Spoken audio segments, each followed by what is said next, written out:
Mid-morning with Mike Graham. Talk Radio. And it is that time of the week to say a very good morning to Mr. Peter Hitchens. Peter, how are you? Morning. I've just managed to get to London despite all the trains being cracked. Yes, I mean, it does worry me slightly, that they don't seem to be able to now even make trains in Japan properly. These are Japanese trains, aren't they? Well, I think the Japanese design, I think they're made or certainly assembled in County Durham, but right.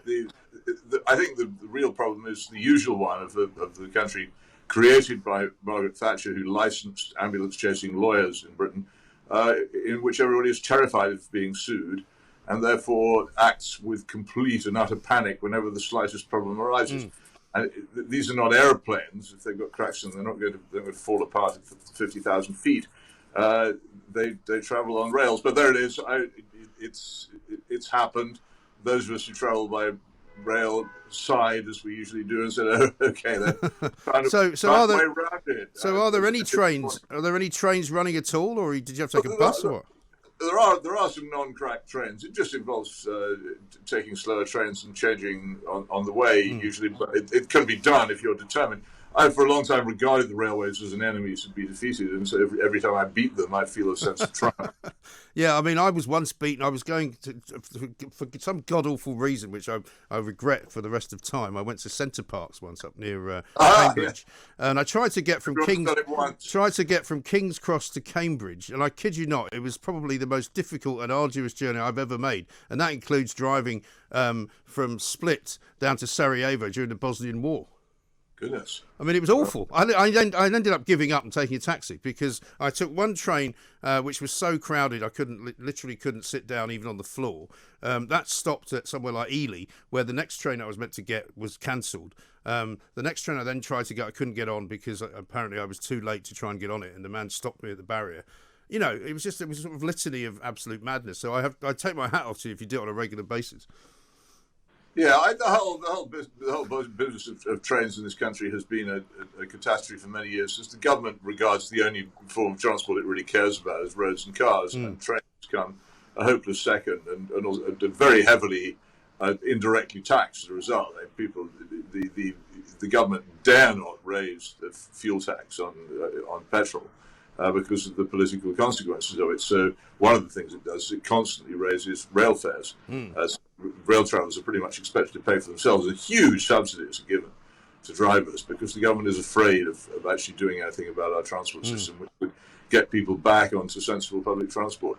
So there you are. It is, I'm afraid, the country which invented railways will probably be one of the countries which eventually ceases to operate them in any effective way. Well, that's right. I think Simon Calder once told me that we're subsidising them to the tune of something like £1 million an hour or something ridiculous like that. But let's move to another forward transport, which of course they are also encouraging, the electric scooter I saw you wrote about today. And this rather nicely dovetails with Angela Rayner and the whole shambles of the Labour Party, because you had a picture of her on one of these things.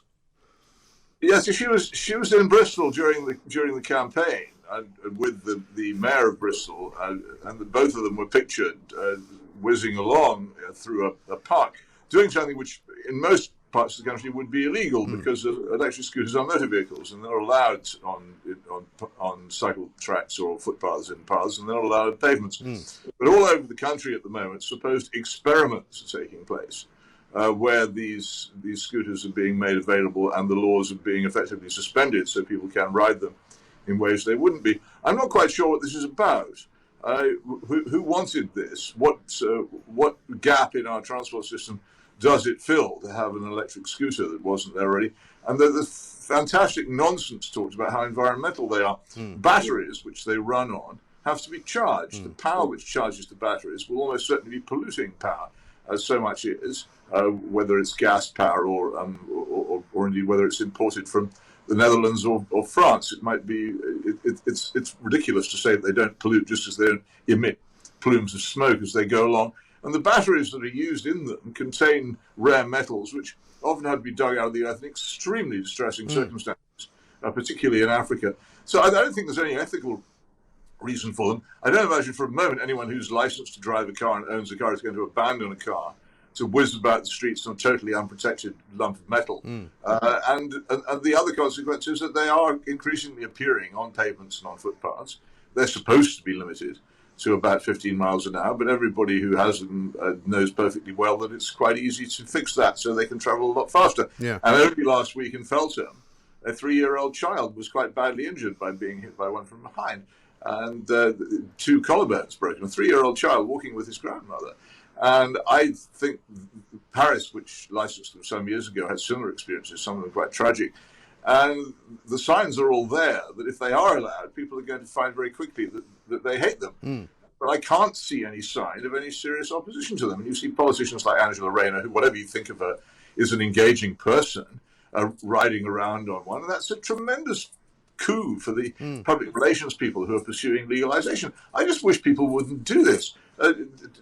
Actors do it too in television dramas. You see it all the time, fashionable people somehow or other riding scooters about the place. How this happens, I don't know. But I do wish people would think about it a bit more. I really wish that other media would would pay more attention to this now, rather than running hundreds of stories 3 or 4 years from now about pedestrians and children and old people and blind people and deaf people being injured and indeed killed by them, and say, well, how on earth did we ever allow this to happen? How because we didn't pay attention now, so pay attention now. Yes, exactly right. But also, it's like everything else in our society at the moment. You know, if you want to be seen to be cool, you have to be seen to be in favour of all sorts of things like electric scooters. And obviously, you and I, clearly not cool. I'm quite happy not to be cool. But that's what, you know, we're left with in the media now. You know, people will no doubt be writing columns, even as we speak, about how great these things are and how he bought one this weekend and had a great time riding it around. You know, that's what we're faced with. Well, it's possible. I am, of course, the opposite of cool and proud of it, but I don't actually think that the claims of these machines to be cool stand up to examination. They are another form of polluting, dangerous motorized transport, which we simply don't need. The other thing about this, what the people who are using them would otherwise be walking or cycling, which are beneficial. Riding on electric machines, whether actually e-scooters or bicycles, does not provide you with the exercise which benefits your health. And half the point of encouraging cycling and walking is that it's good for people. Standing on a metal platform and twisting a grip as you whiz along at 15 or indeed 40 miles an hour is not exercise, and nor, as I say, is it non-polluting. And the question about the batteries really does need to be answered. Oh, no, I think you're absolutely right. But let's talk about Angela Rayner a little bit, because, you know, Keir Starmer has managed to sort of bore everybody into submission. As much as I don't particularly like Angela Rayner's politics, you're right. She is much more engaging as a personality. She'd probably make a much better leader. But he, of course, has decided that it's a good idea to kick her out of the job that she was in, and thinks it's a better idea to get rid of Annalisa Dodds, which is probably okay. But, I mean, it's a real shambles, the Labour Party right now, isn't it? I mean, when you look back on what it used to be. Well, it has to be a shambles because the main purpose of the Labour Party, which is the imposition of Blairism on the country, has been taken over by the Tory Party. And how can the Labour Party oppose the Tory Party when it is doing pretty much what Blairism would have done? And the great breach, of course, is the referendum and the decision of the majority of the people of this country to leave the European Union.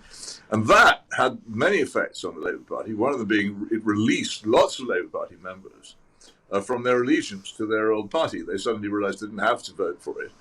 And that's created some political confusion. It's also created a sort of populist type of conservatism, which looks as if it is the moral and socially conservative position which I adopt, but in my view is not. This is mostly slogans, and I don't think it really adds up to very much, but it is confusing people a great deal. Examine the detailed long-term policies of the Labour Party, whether it be on education or taxation or crime and punishment, or any of the major issues of our time. You'll find that it's following almost exactly the same route that the Labour Party did under Blair in the 1990s, the early part of the century.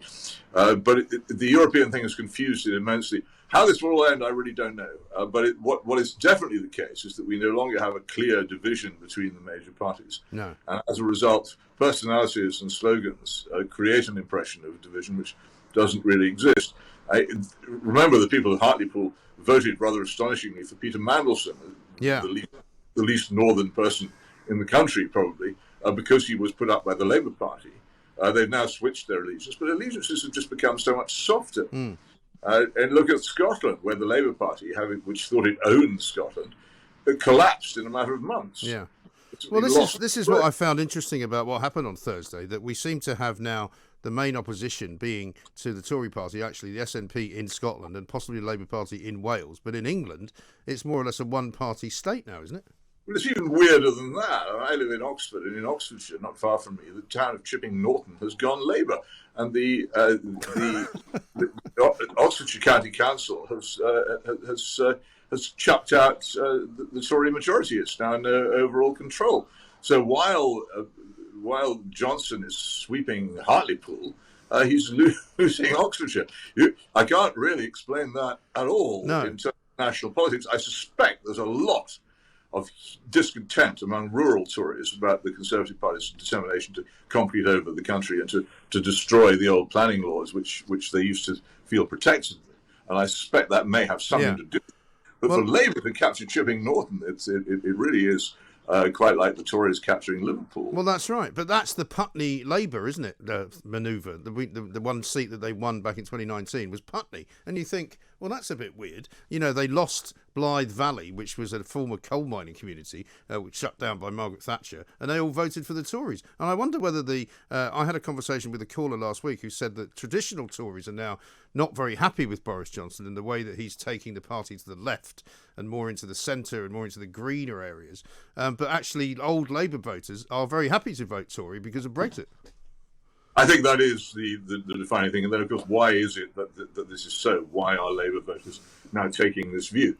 But what interests me is where it will end. At the moment, people are still going through a phase of enthusiasm for the Conservative Party, similar to, but not as great as the one that they went through for New Labour at the end of the last century. But they were disappointed in major ways by that.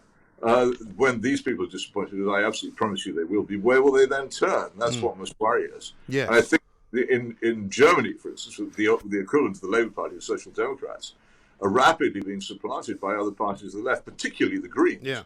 And I think that's a very considerable possibility here too, in perhaps in the next 20 years, that the Greens may become the most significant left-wing party in England, at least. Yes. And that will change things a lot. Yeah, I think it will. Because looking at the map of these mayoral races, because I was going to ask you if you could tell me what the point is of having a mayor for West Yorkshire, which doesn't appear to be a city. It appears to be a collection of different councils, a collection of different towns and cities, including Leeds and Kirklees. But in almost every single mayoral race, apart from, I think, Teesside and the West Midlands, Labour are winning those. And now they're going to change the way that those votes are actually done so that the Tories might win more of them. But this is seemingly where the Labour Party seems to have strength. Well, maybe it seems to be a new layer of jobs for the boys as well. What's certainly changed in local governments is I used to be a newspaper reporter on the Swindon Evening Advertiser. As more and more local government politicians are being paid, if it's called allowances. And in some cases, of course, these mayors are actually salaried.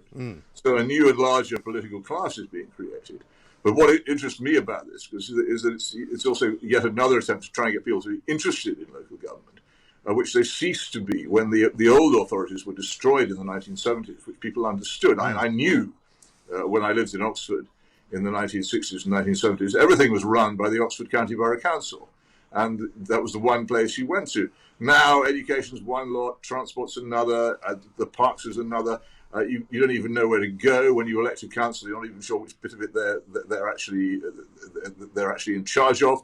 It's almost impossible to get a handle on it. Ever since the great local government reforms of 50 years ago, the number of people interested in and understanding local government has declined, and as a result, it's become, of course, less and less accountable because people don't know who to go to, which is one of the reasons why MPs get so much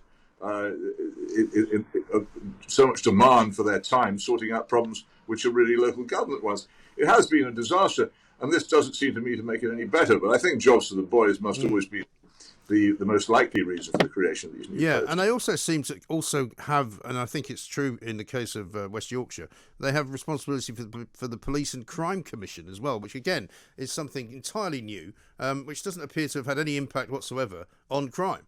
Well, again, it was a stop. I don't see how it would. What was important about the police force was before Roy Jenkins got his hands on it in the 1960s was that it was local.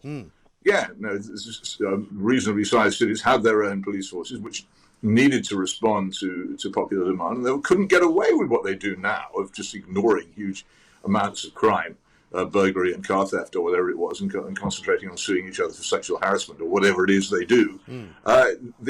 Because the police forces were closer to the ground, they were smaller, and they were therefore more responsive. And I don't think the elected police and crime commissioners have made any difference to that at all. No, I don't think they have. Let's talk finally about Jonty Bravery. You revisited that case this week, and you're still puzzled as to why nobody's getting worked up about it. Well, there is. You read the papers carefully, and you'll see, I'm afraid, an alarming number of cases in which people who are clearly not in full possession of their faculties do terrible things to other people in the street and in parks and on tube stations, and this has been going on for many years now. And there's a kind of hesitation about it because it's supposed to be stigmatizing the mentally ill to suggest that this might be the case. But I do think it really needs to be examined, particularly because I believe that the correlation between the increasing use of marijuana, which has effectively been decriminalized in this country, and the growth of mental illness is so serious that it really is time it was examined. I asked about Bravery. First of all, what was it that he'd been taking? The official report of him says he'd been taking medication. It doesn't say what. And no one could tell me, because apparently he's still entitled to medical confidentiality, despite having been locked up for throwing a tile off the top of a high building. He still has medical confidentiality for some reason. But also, I wondered how it was that he had become unhinged in the first place. And given that, you will find, I'm afraid, school children of now probably 9, 10, 11 smoking strong cannabis. It wouldn't be a great surprise to find that this might have been part of his life, but no one's interested. It's not investigated. Last week, the Irish College of Psychiatrists said, which I don't think you'll find the British psychiatric body saying, that marijuana use is, again, a major threat to mental health and something they were really concerned about. Why is this not discussed? Are there just too many self-interested people who have at some time used this drug or let their children use it, or are simply deluded about it, thinking it harmless? They will not accept that it's time we had an inquiry into whether it's doing serious social damage. Well, and anybody who doubts this, I mean, they just need to go to a website called Attackers Smoke Cannabis, run by a friend of mine called Ross Granger, who combs local newspaper reports daily for cases in which really quite violent offences turn out to have been committed by people who are long-term marijuana users. And it's astonishing how many of them there are. Okay, it may be a complete coincidence. I'm a great coincidence theorist myself, but yes. I do wish. Well, because it may well be as well. I mean, there are probably many more people who are regular users of cannabis who do not commit violent crime as well. So that would, I guess, be their argument. But certainly, that may well be so. But in general, a lot of people who drink don't drive while drunk. But that doesn't stop us having quite serious laws against driving while drunk, and nor does it stop us trying, as we don't do as much as we should, in my view, trying to control the consumption of alcohol. I personally would go back like a shot to the licensing laws which existed in this country until the mid-1980s, until the Thatcher government got rid of them, which greatly reduced the amount of alcohol consumption and indeed the amount of violence associated with it. There are some people... You can't ignore these things if you want a civilised society. There are some people who think the governments of Scotland, Wales and England, in fact, have got a definite campaign going on against the selling of alcohol because they're making it so difficult for people that run pubs to do so. Well, of course, but one of the huge differences between now and the old licensing laws is the availability of alcohol in supermarkets, which simply didn't exist. Before the laws were changed, it was pretty much you bought it off license, and it was quite difficult to get it. It was not impossible. Anybody who was really determined to get a drink could do it. Yeah, but it did result in less. For instance, domestic violence, no question of it, and I would say less street violence as well. We're a much less peaceful country in the streets of our towns on Friday and Saturday nights than we were when those laws operated. No, that's true, and I mean you do see, and I'm not an advocate for kind of controlling what people buy, but you do see far more people loading up their shopping carts with crates and crates of it as opposed to a bottle or two. It's a box of wine or it's a 24-pack cans of beer. because that's what people do now. They buy everything in bulk. Well, why wouldn't they? Also, the prices in the pubs and the bars are quite high, so there is this. We know this habit of preloading before people go out. So they're already pretty much near the limit before they even go out. It's cheaper, and cheapness and availability make a difference. Yes, and, who can doubt it? But the examination of that period in the 1980s, when the licensing laws were just got rid of, would be, I think, very revealing to find out who was lobbying who and what. Yes. What was going on. Yes, I think so. Final word on May the 17th, which is a week today, when apparently you'll be allowed to hug someone if you so wish. Yes, well, again, to live in a country where one needs government permission to hug someone is to me a humiliation. Yes, it is. It's looking shocking, isn't it? Permission to behave as a normal human being. Yeah, it really is quite extraordinary. Well, listen, have a good week, Peter. Thank you very much indeed. Peter Hitchens there from the Mail on Sunday.